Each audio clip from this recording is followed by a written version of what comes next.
வணக்கம். இந்த அரசியல்பேட்டை. இன்றைய அரசியல்பேட்டையில் நாம் களத்திற்கு வந்திருக்கிறோம். தமிழ்நாட்டினுடைய முதலாவது தொகுதியான கும்மிடிப்பூண்டிக்கு வந்திருக்கிறோம். திமுகவினுடைய வேட்பாளரான டிஜே கோவிந்தராஜ் அவர்களுடன் அவருடைய பிரச்சார பயணத்தில் நாம் இன்றைக்கு சந்திக்க இருக்கின்றோம்.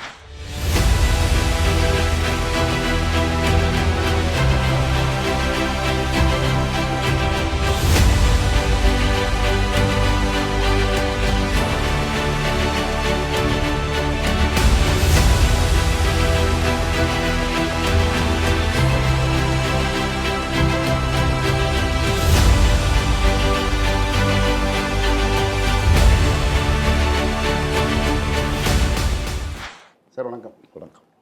இரண்டாவது முறையாக வாய்ப்பு பெற்றிருக்கீங்க, வாழ்த்துக்கள் சார். தமிழ்நாட்டினுடைய முதல் தொகுதி. கடந்த முறை நீங்கள் பிரச்சாரத்தை முன்வைத்தது கடந்த எடப்பாடி ஆட்சியினுடைய அந்த எவ்வளவு தூரம் மக்கள் பாதிக்கப்பட்டாலும் அந்த குற்றச்சாட்டாக வைத்து நீங்கள் மக்கள்கிட்ட பெரிய அளவில் கிட்டத்தட்ட 57 விழுக்காடு வாக்குகள் பெற்றீங்க.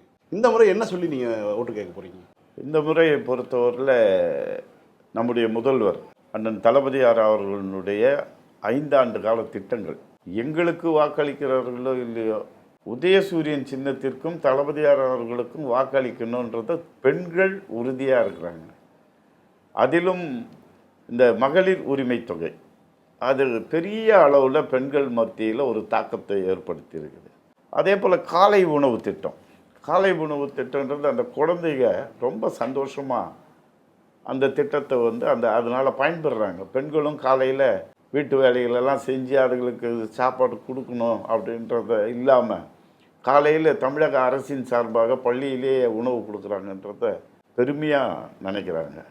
அதே போல் அந்த விடியல் பயணம், மகளிர் விடியல் பயணம் மிக அருமையாக அவங்க பஸ்ஸில் ஏறி உட்கார்ந்த உடனே அவங்க மனசுலேயே ஏதோ தன்னுடைய சொந்த பஸ்ஸில் உட்காந்து போகிற மாதிரி, சொந்த காரில் போகிற மாதிரி ஒரு எண்ணத்தை மகளிர் மத்தியில் உருவாக்கியிருக்கிறாங்க. அது பெரிய அளவில் எங்களுக்கு இந்த களத்தில் போயிட்டுருக்கணும் இல்லைங்களா, அந்த களத்தில் அதை பெரிய அளவில் பார்க்குறோம். நம்முடைய முதலமைச்சர் சொன்னால் செய்வார் என்கின்ற நம்பிக்கை பெண்கள் மத்தியில் இருக்குது.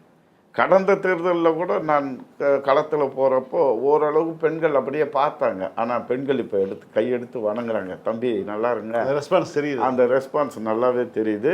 தம்பி நீங்கள் தான் ஜெயிக்க போகிறீங்க, உங்கள் முதலமைச்சர் தான் முதலமைச்சர் ஆக போகிறாரு, நம்ம முதலமைச்சர் தான் முதலமைச்சர் ஆக போகிறாருன்ற அந்த களம் பார்க்குறப்போ 2 நாளைக்கு முன்னே எனக்கு இருந்த ஒரு பயம் இப்போ 2 நாள் களத்தில் போகிறப்போ அது சுத்தமாக நீங்கள் நாம தான் ஜெயிக்க போகிறோம், அதிகமான வாக்கில் ஜெயிக்க போகிறோன்ற ஒரு எண்ணம் உருவாக்கியிருக்கு. இந்த நேரத்தில் நீங்கள் முதலமைச்சருடைய திட்டங்கள் இதை பற்றியான விஷயங்கள் முன்வைக்கிறீங்க. பிரச்சனைகள் அப்படின்னு பார்த்தீங்கன்னா நீங்கள் எந்த மாதிரியான பிரச்சனைகள்லாம் இருக்குது தொகுதி? அதாவது அதை பொறுத்தவரையில் நான் 5 ஆண்டு காலம் ஒரு சட்டமன்ற உறுப்பினராக, ஒரு மக்கள் பிரதிநிதியாக கும்மிடிப்பூண்டி முழுக்க சுற்றி வந்திருக்கிறேன். என்னுடைய களப்பணி எப்படின்னா, காலையில் 5 மணிக்கே எழுந்து என்னுடைய வீட்லேயே உட்காருவேன். குறைஞ்சபட்சம் ஒரு நாளைக்கு ஒரு 100 பேரை பார்ப்பேன். பொதுமக்கள் அது எல்லாருமே, இந்த திராவிட முன்னேற்ற கழகம் மட்டும் இல்லாமல் எனக்காக வாக்களித்த, முதல்வருக்காக வாக்களித்த பொதுமக்கள் அத்துணை பேரையும் சந்திப்பேன். எல்லா கிராமத்துக்கும் நான் போயிருக்கேன், ஒரு கிராமம் விடாமல் போயிருக்கேன். அந்த கிராமங்களில் என்ன பிரச்சனை இருக்குதுன்றதை துல்லியமாக தெரிஞ்சு வச்சுருக்கேன். இப்போ அந்த பிரச்சனைகளை, எந்தெந்த பிரச்சனை தீர்ந்துருக்கு, என்னென்ன பிரச்சனை தீர்க்கணும் அப்படின்றத நம்ம இந்த தரம் சரி செய்வதற்கு தயார் நிலையில் இருக்கோம். கும்மிடிப்பூண்டி பேரூராட்சியை பொறுத்தவரையில், கும்மிடிப்பூண்டி சுற்று வட்டாரத்தை பொறுத்தவரையில் ஒரு பெரிய பிரச்சனை என்னன்னா அந்த ஆலைகளினுடைய மாசு. இதுதான் ஒரு பெரிய பிரச்சனையாக எடுத்து செய்யப்படுகிறது.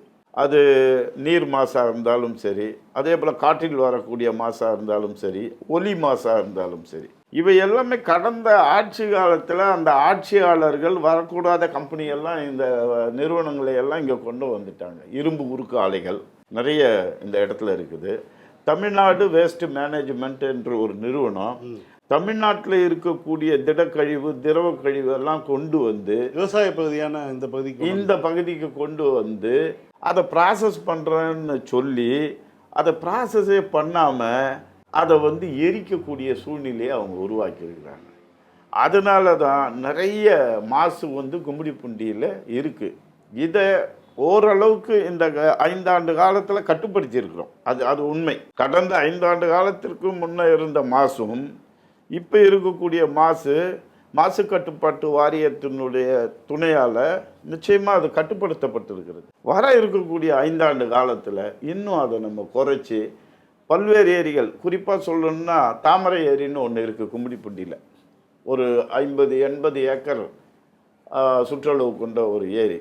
அந்த ஏரி தான் இப்போ பெருத்த அளவுக்கு பாதிக்கப்பட்டிருக்கிறது. அந்த ஏரியை வந்து நம்ம அரசாங்கத்துக்கு எடுத்து சொல்லி அரசு துறை அதிகாரிகள்லாம் நம்ம முன்னாலே ஒரு 3 மாதம் முன்ன மழை காலத்தில் வந்து பார்வையிட்டு அதில் இருக்கிற இப்போ இருக்கக்கூடிய பிரச்சனையை ஓரளவுக்கு செஞ்சுருக்காங்க. ஆனால் வர இருக்கக்கூடிய நாட்களில் நிச்சயமாக அந்த ஏரியை சுத்தமாக தூர்வாரி அதில் இந்த மாசு கலந்த தொழிற்சாலைகளினுடைய கழிவு நீரெல்லாம் அதில் கலக்காமல் செஞ்சு நிச்சயமாக அதை மாற்றி அமைக்கிறது தான் நம்மளுடைய முக்கிய நோக்கம். இன்றைக்கி கும்மிடிப்பூண்டியில் வந்து திடக்கழிவு இல்லை, திடக்கழிவு மேலாண்மை திட்டம் இல்லை, திரவ கழிவு மேலாண்மை திட்டம் இல்லை. இந்த ரெண்டையும் கொண்டு வரணும். இந்த ரெண்டையும் கொண்டு வந்தாலே கும்மிடிப்பூண்டி பகுதிக்கு மக்களுக்கும் சரி விவசாயிகளுக்கும் சரி அத்துணை பேருக்கும் அது வந்து சிறப்பாக அமையும். பரபரப்பான ஒரு பிரச்சாரத்துக்கு கிளம்பிட்டு இருக்கீங்க. உங்களோடய நீங்கள் பயணம் பண்ண இருக்கிறோம், வாங்க போகிறோம்.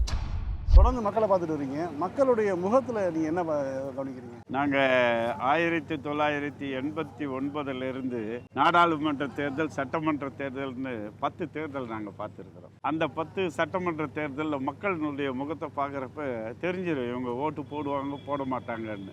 ஒரு சிலர் நம்மளை திரும்பியே பார்க்க மாட்டாங்க, அவங்கள தெரிஞ்சுப்பாங்க ஓட்டு நமக்கு போட மாட்டாங்கன்னு தெரிஞ்சிடும்.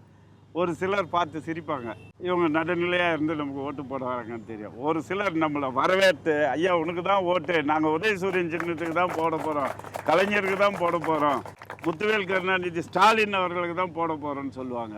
அப்படி சொல்கிறவங்க நிச்சயமாக நமக்கு உதயசூரியன் சின்னத்துக்கு ஓட்டு போடுவாங்க. இன்றைக்கு களத்தில் நம்ம பார்க்குறப்ப எந்த இடத்துக்கு போனாலும் பெண்களும் தாய்மார்களும் எங்களை வரவேற்று 1000 ரூபாய் கொடுக்குறேன்னு சொன்னார், கொடுத்துட்டாரு. 2000 ரூபாய் கொடுக்குறோன்னு சொல்லியிருக்கிறாரு. வருஷத்துக்கு 24,000 கொடுக்க போகிறாரு. அவருக்கு போடாமல் நாங்கள் யாருக்கு வாக்கு போட போகிறோம், உங்களுக்கு தான் ஓட்டு, உதயசூரியனுக்கு தான் ஓட்டுன்னு வரவேற்கிறாங்க ஒவ்வொரு இடத்துலையும். இங்கே நீங்கள் உள்ளே வந்து பார்த்துருந்தீங்கன்னா அந்த மகிழ்ச்சியை நீங்கள் பார்த்துட்டு தானே இருக்கீங்க. ஆமாங்க ஆமாங்க. இப்போ இந்த தேர்தல் வந்து ஒரு எதிர்கட்சி விமர்சனம் பண்ணி அல்லது ஏற்கனவே தமிழ்நாட்டை 10 ஆண்டு காலம் ஆட்சி செய்த கட்சியை விமர்சனம் பண்ணி நீங்கள் தேர்தல் சந்திக்கணும். ஆனால் வந்து உங்களுடைய தலைவர், திமுக தலைவர், தமிழ்நாட்டினுடைய முதலமைச்சர் இது என்டிஏ விசஸ் தமிழ்நாடுன்னு சொல்லி ஒரு டேர்ம் பண்ணியிருக்காரு இல்லையா? என்ன காரணத்துக்காக சொல்லி? காரணம் என்னென்னா, நீங்கள் சொன்னீங்க இல்லையா, அந்த 10 ஆண்டு காலம் அவர்களுடைய ஆட்சியை விமர்சித்து நம்ம ஓட்டு கேட்கணும்னு. விமர்சித்து ஓட்டு கேட்க வேண்டிய தேவையே இல்லை. இங்கே எதிர்கட்சியே இல்லை, பழனிசாமியே இல்லை. அதனால தான் பழனிசாமிக்கு பின்னால் மறைஞ்சிருக்கிறார் பார் மோடி, பழனிசாமிக்கு பின்னால் மறைஞ்சிருக்குது பாருங்கள் பிஜேபி. அதை தான் சொல்கிறார் என்டிஏவுக்கும் தமிழ்நாட்டுக்கும் உள்ள போராட்டம்னு. ஏன் சொல்கிறாருன்னா அதனால தான் சொல்கிறார், இவர்களுக்கு அந்த போராட்டம் நம்ம கொடுக்க வேண்டியதே கிடையாது. இவர்கள் எதிர்கட்சியே இல்லை, மக்கள் ஏற்றுக்கொள்ளவில்லை. 10 ஆண்டு காலம் அவர்கள் நாட்டினுடைய வளர்ச்சிக்கு எதற்கும் செயல்படவில்லை. 4 ஆண்டு காலம் பழனிசாமி ஆட்சி அவர்களுடைய குடும்பங்களுக்கும் அவர்களுடைய அமைச்சர்களுக்கான ஆட்சியாக இருந்ததை தவிர மக்களுக்கான ஆட்சியாக இல்லை. இதுதான் உண்மை, நிதர்சனம். அதனால தான் எங்களெல்லாம் இன்றைக்கு 5 ஆண்டு காலத்தில் நம்ம தலைவர் உருவாக்கின திட்டங்களை சொல்லி தான் நாங்கள் ஓட்டு கேட்குறோம். அவங்கள பற்றி நாங்கள் பேசுகிறதே இல்லையே, பேச வேண்டிய அவசியமே இல்லையே. திமுகவுடைய தேர்தல் அறிக்கை மக்கள்கிட்ட போய் சேர்ந்துருக்கா? இங்கே சொல்கிறாங்களே 1000 ரூபாய் நாங்கள் கொடுத்தோம்னால 2000 கொடுக்க போகிறீங்களே, அவங்களே சொல்கிறாங்களே. அது இல்லாமல் 8000 கொடுக்க போகிறீங்களாமே அப்படின்னு சொல்கிறாங்க. நாங்கள் கேட்க சொல்கிறோம். அவர் ஏதோ சொன்னார் அந்த ஃப்ரிட்ஜு பெட்டி தரேன்னு. இன்றைக்கி எல்லார் வீட்லேயும் ஃப்ரிட்ஜு பெட்டி இருக்குது. சில வீடுகளில் ஃப்ரிட்ஜு பெட்டி வைக்கிறதுக்கு இடமே இல்லை. அப்படியே இருந்தாலும் ஃப்ரிட்ஜு பெட்டியில் வச்சு அதுக்கு மின்சார செலவுகள் அதெல்லாம் அவங்களுக்கு சரி நிறைய ஆகும். அதனால தான் நம்முடைய முதல்வர் அவர்கள் ரொம்ப ரொம்ப ரொம்ப ரொம்ப சிந்திச்சு பெண்களுக்கு என்ன தேவை, இந்த பெண்களுக்கு எது கொடுத்தால் அவர்களுக்கு சாத்தியமாக இருக்குன்றதை உறுதிப்படுத்தி தான் 8000 ரூபாய் அவர்களுக்கு உரிமை தொகையாக கொடுத்துறாரு. மீண்டும் உரிமை தொகை. அந்த உரிமை தொகை மூலமாக நம்ம வீட்டுக்கு எந்த பொருள் தேவையோ அதை அவங்க வாங்கிக்கிட போகிறாங்க. அது அவங்களே சூஸ் பண்ணுறாங்க, நாங்கள் திணிக்கலை. ஏற்கனவே ஃபேனை திணிச்சாங்க, கிரைண்டரை திணிச்சாங்க. அந்த ரெண்டுமே காயலாங்கடையில் தான் இப்போ ஓடிக்கிட்டு இருக்குது. அவங்க வீட்டில் யார் வீட்லேயும் ஓடலை. ஆனால் அன்னைக்கு கலைஞர் கொடுத்த டிவி இன்றைக்கும் ஒவ்வொருத்தர் வீட்லேயும் ஓடிக்கிட்டு இருக்குது. இதுதான் கலைஞர்களுடைய செயல்பாடு. இதுதான் நம்முடைய முதல்வர். மு.க. ஸ்டாலின் அவர்களுடைய செயல்பாடு. இறுதியான கேள்வி, நன்றி. இப்போ தமிழ்நாட்டுக்கு வந்திருக்கக்கூடிய மகாராஷ்டிரா மாநிலத்தினுடைய முதலமைச்சர் மதுரையில் பாஜகவை வெற்றி பெற வைத்தால் மெட்ரோ கொண்டு வருவோம் அப்படின்னு ஒரு விஷயத்தை பேசியிருக்காரு நேற்று. மதுரையில் பேசியிருக்கிறாரு, மெட்ரோ கொண்டு வருவோம்னு அவர் பேசியிருக்கிறாரு. நாம் சென்னையில் மெட்ரோ ஆரம்பித்து சென்னையை முழுமைப்படுத்தி இருக்கிறோம். அதுக்குண்டான உதவித்தொகையை கொடுக்கல. நீங்கள் மதுரை போய் என்ன பண்ண போகிறீங்க? நம்முடைய முதல்வர் சொல்லிட்டாரு, கோயம்புத்தூர் செய்ய போகிறோம், சேலம் செய்ய போகிறோம், மதுரை செய்ய போகிறோம்னு நம்முடைய முதல்வர் அறிவிச்சிருக்கிறாரு. அவர் நிச்சயமாக செய்வார். இவர்கள் கொடுத்து செய்ய வேண்டியதில்லை. அவங்க செய்யணும்னா சென்னையை முழுமைப்படுத்தி சென்னைக்கு உண்டான அவர்கள் கொடுக்க வேண்டிய சதவீதம், தமிழ்நாட்டினுடைய பங்குத்தொகை, மத்திய ஒன்றிய அரசினுடைய பங்குத்தொகை, தமிழ்நாடு அரசினுடைய பங்குத்தொகை கொடுக்கப்பட்டு விட்டது. மற்ற ஒன்றிய அரசினுடைய பங்குத்தொகை இன்னும் வரவில்லை. கல்வித்தொகைக்கு உண்டான கட்டணமும் இன்னும் நமக்கு வந்து சேரவில்லை. நம்ம மாநிலத்துக்கு கொடுக்க வேண்டிய ஒன்றிய அரசினுடைய பங்கையே இன்னும் நம்முடைய மாநிலத்துக்கு கொடுக்கவில்லை. அவர்கள் சொல்லி செய்து விடுவார்கள் என்பது எப்படி மக்களால் ஏற்றுக்கொள்ள முடியும்? நிச்சயமாக அவர்கள் சொல்ல வேண்டிய அவசியம் கிடையாது.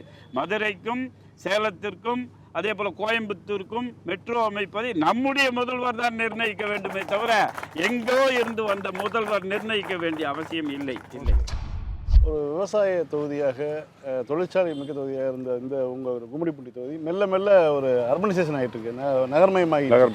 அது மாதிரியான விஷயங்களுக்கு வந்து மாற்று திட்டங்கள் இங்கே வெற்றி பெறும்போது முதல்ல ஒரு 100 நாட்கள் ஏதாவது ஒரு திட்டங்கள் வச்சுருக்கீங்களா? இப்போது நம்ம வந்து பெரியபாளையம் பகுதியில் இருக்கோம். இங்கே பெரியபாளையம் பவானி அம்மன் கோயில் மிக பிரசித்தி பெற்ற கோயில். இங்கே நம்ம அரசாங்கம் வந்த பிறகு ஒரு 125 கோடி ரூபாய் செலவில் தங்குமிடம், உணவு கூடங்கள், அதே போல் மொட்டை மண்டபம், மொட்டை அடிக்கக்கூடிய மண்டபம் இதெல்லாம் பண்ணிகிட்ருக்குறோம். இந்த பகுதியில் ஒரு பைபாஸ் சாலை அமைக்கிறதுக்கு உண்டான ஏற்பாடு செய்திருக்கிறோம். நீங்கள் சொன்னீங்க 100 நாள் திட்டம் அப்படின்னு. 100 நாள் திட்டம் என்ற அளவுக்கு நிறைய பணிகள் நம்ம ஏற்கனவே 5 ஆண்டில் நிறைய பணிகளை செஞ்சு முடிச்சிருக்கிறோம். பெரியபாளையத்துக்கு இன்றைக்கு வந்து பைபாஸ் சாலை தேவை. 100 நாள் திட்டம்ன்றப்ப இப்போ நம்ம முதலமைச்சருடைய திட்டம், நம்மளுடைய கூட்டணியே பார்த்தா மத சார்பற்ற முற்போக்கு கூட்டணி தான். இங்கே நமக்கு மதம், ஜாதி என்றதெல்லாம் இங்கே அடிப்படையே கிடையாது. எங்கள் கும்மிடிப்பூண்டியை பொறுத்தவரையில் இது ஒரு நகர்மயமாக மாறிக்கிட்டு இருக்கிற ஒரு பகுதி தான் இது. இங்கே நகர்மயமாகிட்டு இருக்கிறப்போ இங்கே எப்படி நகரத்தில் இருக்கிறோமோ அப்படி தான் நாங்கள் எல்லாருமே மற்ற மதத்தை சார்ந்தவர்கள், அதாவது கிறிஸ்தவர்களாக இருந்தாலும் சரி, இஸ்லாமியர்களாக இருந்தாலும் சரி, இந்துக்களாக இருந்தாலும் சரி, அண்ணன் தம்பிகளாக மாமன் மச்சான்களாக தான் இங்கெல்லாம் நாங்கள்லாம் பழகிட்டு இருக்கிறோம். அதே போல் எங்களுக்குள்ள ஜாதி என்ற அடிப்படையே கிடையாது. திமுகன்றவங்களுக்கு ஜாதியே கிடையாது. ஆக நாங்கள்லாம் ஒற்றுமையாக இருக்கிறோம். இந்த ஒற்றுமை நன்றாகவே வந்து சரியாக போய் கொண்டு இருக்கின்றது. ஒரு 100 நாள் வரைவுன்னு சொன்னீங்க. எங்கள் அடுத்தது முதலமைச்சரினுடைய திட்டம் கல்வி தான். ஒரு 10 ஆரம்ப பள்ளிகளை நடுநிலை பள்ளியாக மாற்ற வேண்டிய கட்டாயம் இருக்கிறது. நடுநிலை பள்ளிகளை மேல்நிலை பள்ளியாக மாற்ற வேண்டிய கட்டாயம் இருக்கிறது. அதே போல் மேல்நிலை பள்ளிகளை உயர்நிலை பள்ளியாக மாற்றணும். அதுக்குண்டான வரைவு தான் நாங்கள் முன்னெடுப்பு எடுத்திருக்கிறோம். நான் வந்து கும்மிடிப்பூண்டி பகுதியில் நிச்சயமாக ஒரு தொழில்நுட்ப கல்லூரியும் ஒரு கலைக்கல்லூரியும் கேட்டிருந்தேன். போன சட்டமன்றத்தில் கேட்டிருந்தேன். ஆனால் சட்டமன்றத்தினுடைய பதில் என்னடான்னா, பக்கத்தில் அரசு கலைக்கல்லூரி லோகநாதா நாராயணசாமி அரசு கலைக்கல்லூரி இருக்குது. அந்த கலைக்கல்லூரியிலே தேவையான அளவுக்கு மாணவர்களுக்கு சேர்க்கை இருப்பு கொஞ்சம் இதுவரையும் குறைவாக இருக்குது. சேர்க்கை அங்கே இருக்குது. அதே போல் சுற்றுப்பட்டில் இருக்கக்கூடிய கலைக்கல்லூரிகள் எல்லாம் சேர்த்து பார்க்குறப்போ இங்கே ஒரு 500க்கும் மேற்பட்ட சீட்டுகள் இருக்குது. அதனால் இங்கே கலைக்கல்லூரி தேவைப்படாதுன்னு சொல்லியிருக்காங்க. ஆனாலும் தொழில்நுட்ப கல்லூரியை கொண்டு வர, நம்ம இளைஞர்களுக்கு வந்து தொழில்நுட்ப கல்லூரியை கொண்டு வந்தோம்னா ஏன்னா பெருகி வரும் தொழிற்சாலைக்கு தேவையான இளைஞருக்கு தேவையான மேம்பாட்டு திறன் அது தேவைப்படுது. அப்போ அது அரசு தொழில்நுட்ப கல்லூரியாக இருந்ததுன்னா அது ஒரு கல்வி மட்டும் அல்லாது திறன் மேம்பாட்டையும் கொடுத்து அவங்கள வந்து கொண்டு போய் நம்ம இங்கே இருக்கக்கூடிய தொழிற்சாலைகளுக்கு அவங்களுக்கு வேலை வாய்ப்பு கொடுக்கலாம். இன்றைக்கு வேலை வாய்ப்பு இல்லாதனால நிறைய பிள்ளைகள் தாந்தோண்டித்தனமாக போயிட்டு இருக்காங்க. அதையெல்லாம் மாற்றி அமைக்கணுன்றது தான் என்னுடைய கருத்து. கல்வி கொடுக்கணும். ஒருவனுக்கு மீனை கொடுப்பதை விட அவனை மீனை பிடிக்க கற்றுக்கொடுன்னு ஒரு பழமொழி இருக்கு. அந்த அடிப்படை தான் என்னுடைய அடிப்படை. இங்கே இருக்கக்கூடிய பிள்ளைகளுக்கெல்லாம் நல்ல கல்வியை கொடுத்து, கல்வியை கொடுப்பது மட்டுமல்லாமல் அந்த தொழில்நுட்ப திறனையும் சேர்த்து அவர்களுக்கு அதான் நான் முதல்வன் திட்டம். அந்த திட்டத்தின் மூலமாக அவர்களுக்கு கொடுத்து அவர்களை நல்ல மனிதர்களாக மாற்றி அமைப்பதில் முதல் திட்டம். இரண்டாவது திட்டம், நம்முடைய முதல்வர் ஆட்சிக்கு வந்த பிறகு அத்துணை பள்ளிகளிலும் ஆரம்ப பள்ளிகள், நடுநிலைப் பள்ளிகள், உயர்நிலைப் பள்ளிகள், மேல்நிலைப் பள்ளிகளுக்கு தேவையான கட்டுமானங்கள் அனைத்தும் சிறப்பாக ஏற்பாடு செய்திருக்கிறார். அதை இன்னும் ஆய்வு செய்து நம்முடைய ஆய்வகங்கள், நூலகங்கள், கழிப்பறைகள் இந்த 3 வசதிகளை ஒவ்வொரு பள்ளிகளுக்கும் சென்று நேரில் கண்காணித்து வர இருக்கக்கூடிய 6 மாதங்களுக்குள் 100 நாட்கள் என்று சொன்னீர்கள், 6 மாத காலத்திற்குள் நிறைவான 180 நாள் எடுத்துக்கிறீங்க. ஆமாம், 100 நாளை 150 நாளாக எடுத்துக்கொள்கிறோம். நிறைவான பள்ளிகளாக, தன்னிறைவுற்ற பள்ளிகளாக அமைத்து தருவோம். அதற்கு உதாரணம் நம்ம மாதரப்பாக்கத்தில் ஒரு பள்ளி தன்னிறைவுற்ற பள்ளியாக இப்போ மாற்றி இந்த 5 ஆண்டில் ஓகே. மாதரப்பாக்கம், மாநெல்லூர், பாதியர்வேடு 3 ஆரம்ப நடுநிலை பள்ளிகளை தன்னிறைவற்ற பள்ளிகளாக மாற்றி இருக்கின்றன. வர இருக்கக்கூடிய காலத்தில் நிச்சயமாக அனைத்து பள்ளிகளையும் தன்னிறைவற்ற பள்ளிகளாக மாற்றி அமைப்பதற்கு செய்வேன். நீங்கள் கல்வியை பற்றி அதிகமாக சொல்கிறீங்களேன்னு கேட்பீங்க. ஒரு மனிதனுக்கு கல்வியை கொடுத்தால்தான் நான் மனிதனாக மாற்றப்படுவான். அதனால் முக்கியமானது உண்ண உணவு, உடுக்க உடை, இருக்க இடம், கற்க கல்வி. 4ஆவதாக இந்த 3 நான்களிலும் நிச்சயமாக இந்த 6 மாத காலங்களுக்குள் என் கவனத்தினை செலுத்தி நிச்சயமாக இந்த 4 துறையும் மேம்படுவதற்கு என்னாலான உதவிகளை நான் நிச்சயமாக செய்வேன். இப்போ நகர் மேம்பாட்டு விஷயங்களுக்கு குறிப்பாக பாதாள சாக்கடை போன்ற விஷயங்கள்லாம் கொண்டு வர்றதுக்கான ஒரு இதெல்லாம் வந்து நீங்கள் கேள்வி முன் வச்சுருக்கீங்களா? நிறைய பேர் என்னோட கேட்கறது பேரூராட்சிகளில் கும்மிடிப்பூண்டி தொகுதியில் ஊத்துக்கோட்டை பேரூராட்சி இருக்குது, அதே போல் கும்மிடிப்பூண்டி பேரூராட்சி இருக்குது. பேரூராட்சிகளில் பாதாள சாக்கடை வசதி செய்து தர வேண்டும் என்று கேட்டிருக்கிறார்கள். நிச்சயமாக அதற்குண்டான பணிகளை ஆரம்பிக்கணும். நிச்சயமாக அந்த பணியை செய்வோம். முக்கியமாக கும்மிடிப்பூண்டியிலே வந்து கழிவுநீர் மேலாண்மை, நீர் மேலாண்மை திட்டம் அது நிச்சயமாக தேவைப்படுகிறது. அதே போல் திடக்கழிவு மேலாண்மை, திரவ கழிவு மேலாண்மை இந்த 2ஐயும் உடனடியாக செய்து இந்த நகர்ப்புறமாக மாறி வரதுனால சாதாரண வீடுகளில் கூட கழிவு நீர் அதிகமாக வருகிறது. அதை சுத்திகரிக்கக்கூடிய ஆலை அமைத்து அந்த தண்ணீரை மறுசுழற்சி செய்வதற்கு உண்டான ஏற்பாடுகள் நிச்சயமாக ஓராண்டு காலத்துக்குள் அந்த பணியை நிச்சயமாக செய்வேன் என்று இந்த நேரத்தில் உறுதி கூறுகிறேன். இப்போ நீங்கள் வந்து ஒரு தேர்தலை சந்திக்கும் பொழுது சாதனைகளை சொல்லி தான் சந்திக்கணும். திமுகவுடைய 5 ஆண்டு கால சாதனைகளை கண்டிப்பாக மறுக்கவே முடியாத சாதனைகளை திமுக செய்திருக்கிறது. ஆனால் திமுகவுடைய தேர்தல் அறிக்கை எப்படியாக இருக்கிறது? ஏன்னா இவ்வளோ சாதனை செய்ததுக்கு இதற்கு பிறகு ஒரு சிறப்பான தேர்தல் அறிக்கை கொடுக்க முடியுமா அப்படின்னு ஒரு கேள்வி வரும்போது இந்த முறை ஒரு தேர்தல் அறிக்கையை திமுக கொடுத்துருக்காங்க. அதை எதை நீங்கள் பிரச்சாரத்தில் முன்வைப்பீங்க பெரிதாக? நண்பர் அவர்களுக்கு தெரியும், கடந்த காலத்திலே திராவிட முன்னேற்ற கழகத்தினுடைய தேர்தல் அறிக்கை தான் நம்முடைய வெற்றிக்கு முன்னுதாரணமாக இருந்தது 2001.